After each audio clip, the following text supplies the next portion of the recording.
Hello everyone, welcome to my mini blog series day 1। সকাল সকাল ready হয়ে বেরিয়ে পড়লাম কোর্ট যাবার জন্য। আর পেট্রোল পাম্পের রোজের একই অবস্থা, অফিস টাইমে প্রচণ্ড ভিড়, যা আরও বেশি দেরি করিয়ে দেয়।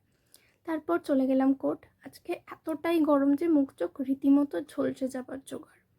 তাও স্যার আজকে আমাদেরকে এই বইটা গিফট করেছিল। এটা ভীষণ হেল্পফুল বই, meet my favourite spot in the court.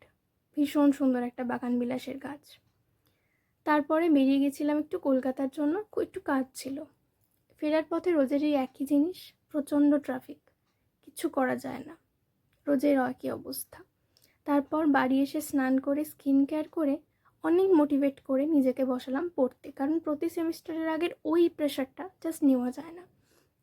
এবারে বেশ কিছু কাজ আছে পরীক্ষার আগে, তাই একটু আগে থেকে প্রিপারেশন স্টার্ট করে নিয়েছি। তারপর সানডের কিছু লেফট ওভার বিরিয়ানি ছিল, সেটা দিয়ে ডিনার করে স্কিন কেয়ার করে দিনটা আমার এভাবেই শেষ হলো।